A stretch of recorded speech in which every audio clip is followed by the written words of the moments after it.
नमस्कार, मैं हूं माही सिंह और आप देख रहे हैं नेक्स्ट नाइन न्यूज। आज आपका बहुत बहुत स्वागत है हमारे खास प्रोग्राम देश की हकीकत में। आज बात करने वाले हैं उत्तर प्रदेश की राजनीति को लेकर। उत्तर प्रदेश में एक बार फिर से योगी आदित्यनाथ सभी के निशाने पर आ गए हैं। जी हाँ, योगी आदित्यनाथ को लेकर विपक्षी पार्टियां जिस तरीके से हमलावर हैं, जो मंगेश यादव का कहीं ना कहीं इनकाउंटर हुआ, उसके बाद अखिलेश यादव जिस तरीके से मंगेश यादव को सपोर्ट करते हुए नजर आए, राहुल गांधी उस पर आवाज उठाते हुए नजर आते हैं, चंद्रशेखर आजाद रावण भी योगी आदित्यनाथ को घेरते हुए नजर आते हैं। वहीं बुलडोजर की रणनीति को भी लेकर योगी आदित्यनाथ के ऊपर कई सवाल उठाए जाते हैं और अखिलेश यादव ने तमाम ऐसे आरोप लगा दिए हैं योगी आदित्यनाथ को लेकर कि जातीय जनगणना इसीलिए नहीं कराई जा रही है, वो यादव जाति का था इसलिए उसका एनकाउंटर कर दिया गया। लेकिन ये घटना सुल्तानपुर की है, जहां पर एक सोने की दुकान में मंगेश यादव ने डकैती डाली और 2 करोड़ का सोना लेकर फरार हो गए और उसका मास्टरमाइंड मंगेश यादव को बताया गया, जिसमें पुलिस की हाथापाई में कहीं ना कहीं मंगेश यादव का एनकाउंटर हो जाता है, जिसके बाद अखिलेश यादव भड़कते हुए नजर आते हैं। लेकिन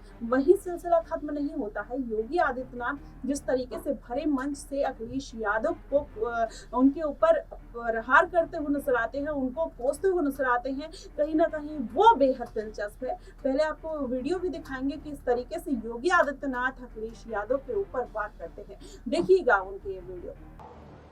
बहनों और भाइयों, ये किसी से छुपा हुआ नहीं है और इसीलिए मैं आज आपसे कहने के लिए आया हूं, एक बेटी तो सबकी बेटी होती है।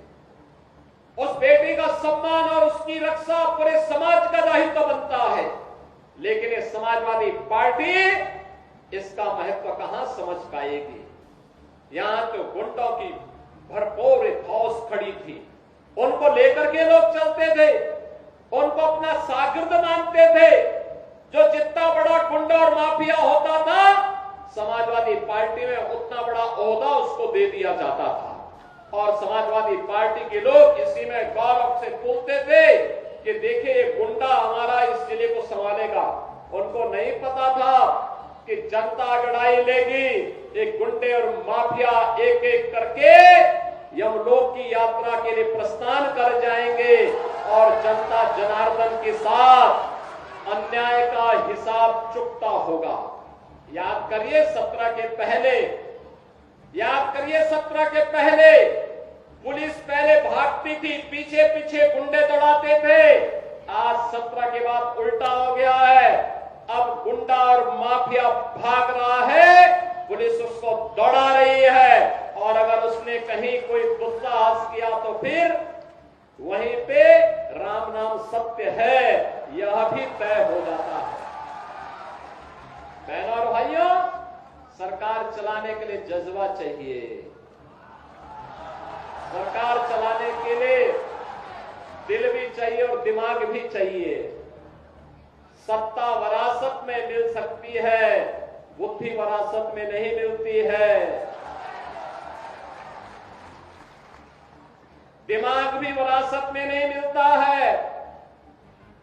ये जो लोग सत्ता को अपनी पपौती मानते थे, वे लोग आज समझने लग गए हैं अब उत्तर प्रदेश में कभी उनको वापस नहीं आना है, इसलिए षड्यंत्र करने का प्रयास कर रहे हैं, अराजकता पैदा करने का प्रयास कर रहे हैं।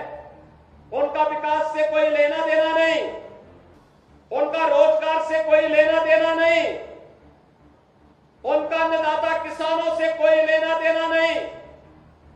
बेटी की सुरक्षा हो, इससे उनका दूर दूर का कोई रिश्ता नहीं। उनको व्यापारी का सम्मान हो, इससे भी कोई दूर दूर तक रिश्ता नहीं। और तो आप देखते होंगे जब उनके किसी एक माफिया शागिर्द को, किसी डकैत को जो पुलिस मुठभेड़ में मारा जाता है, जब मारा जाता है तो इनकी दुखती हुई नस पर जैसे पुलिस ने उंगली रख दी हो, तब ये चिल्लाने लगते हैं। आप मुझे बताओ, आप मुझे बताओ, जो डकैत पुलिस मुठभेड़ में मारा गया, जो मारा गया, अगर वह डकैत जैसे हथियारों का प्रदर्शन करते हुए डकैती डाल रहा है, वहां ग्राहक भी बैठे हैं, ग्राहकों को खड़ा करके एक तरफ करके अगर गोली मार देता तो क्या उनकी जान को ये समाजवादी पार्टी वापस कर पाती? क्या कर पाती? क्या और वो किसी भी जाति के हो सकते थे। ग्राहक वो यादव भी हो सकता था, दलित भी हो सकता था, किसी भी जाति का हो सकता था, क्योंकि किसी को बेटी की शादी करनी होती है, किसी को कोई विदाई में कोई जेवर देना होता है। जेवर की परंपरा हमारे इतिहास का एक महत्वपूर्ण कार्य का हिस्सा है, मांगलिक और एक शुभ कर्म का हिस्सा माना जाता है। और अगर जेवर खरीदने के लिए किसी शराब और किसी सुनार के घर में व्यवसायिक प्रतिष्ठान में कोई ग्राहक गया है और उस ग्राहक के साथ लूट हो, उस व्यापारी के साथ सरेआम लूट हो, डकैती डाल करके करोड़ों रुपए की डकैती डाल दी जाए, अगर डकैत हत्या करके भाग गया और पुलिस के पास सुराग नहीं मिलती तो यही लोग बोलते देखिए साहब अराजकता है।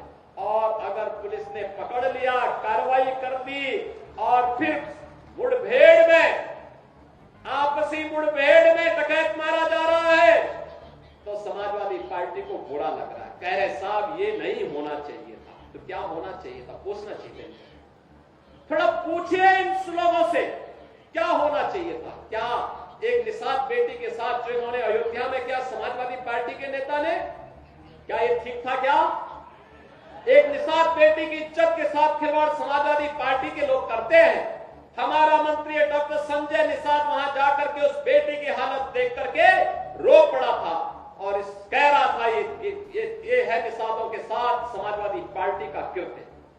लेकिन ये बेशरम लोग हैं, तब भी उस अपराधी के खिलाफ कार्रवाई हो इसके लिए समाजवादी पार्टी तैयार नहीं थी। उनके लोग तब भी बचाव कर रहे थे, कह रहे थे कि नहीं नहीं ये तो निर्दोष है।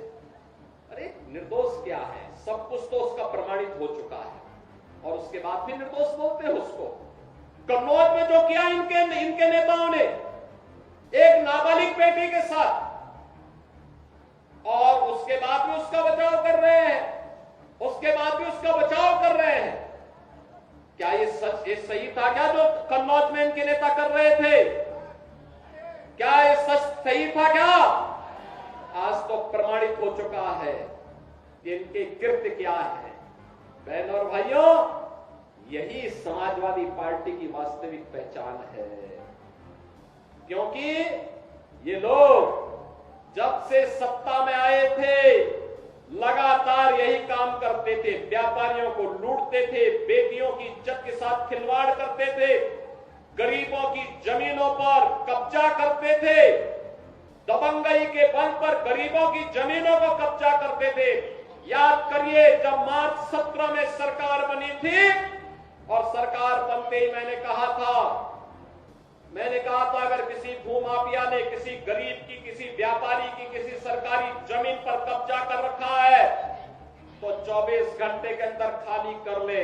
और मैं फिर कहूंगा कि अगर किसी माफिया ने किसी गरीब की, किसी किसान की, किसी अन्नदाता किसान की, किसी व्यापारी की जमीन पर कब्जा किया है वे कृपया एक बार खाली कर ले। अगर खाली नहीं किया तो जो उसकी भी होगी उसको भी हम जब्त करके गरीब में बंटवाने का काम कर देंगे। मैं फिर कहूंगा ये माफियागिरी किसी भी स्थिति में नहीं चलने दी जाएगी। कानून का राज हो, सबको सुरक्षा मिलेगी, सबको योजनाओं का लाभ मिलेगा। लेकिन अगर कोई कानून को ठेगा दिखाने का काम करेगा तो उसका काम तमाम करने का काम भी सरकार करेगी और इसके लिए किसी भी हद तक जाकर के उसके दुस्साहस का जवाब देगी। और आज बहनों और भाइयों यही कहने के लिए मैं आज आपके पास आया हूं। मैं इसीलिए आपके पास आया हूं। ये लोग जाति के नाम पर आपको भिड़ाने का काम करेंगे, आपस में लड़ाने का काम करेंगे।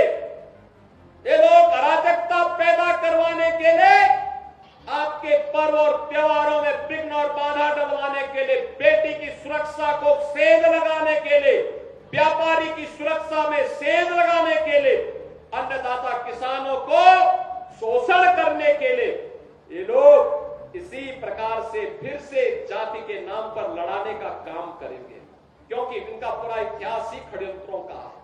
तो देखा हमने किस तरीके से योगी आदित्यनाथ ने अखिलेश यादव पर निशाना साधा है। अब ये निशाना कहां तक जाकर लगता है, क्या अखिलेश यादव जिस तरीके से आरोप लगाते हुए नजर आ रहे हैं उन आरोपों में सच्चाई है, या फिर योगी आदित्यनाथ ने जिस तरीके से लॉ एंड ऑर्डर को उत्तर प्रदेश में मेंटेन किया है वो ज्यादा सही है? आपको क्या कुछ लगता है, आप हमें कमेंट बॉक्स में जरूर बताएगा। फिलहाल के लिए बस इतना ही। देश और दुनिया की तमाम खबरों के लिए हमारे साथ बने रहिएगा नेक्स्ट 9 न्यूज पर।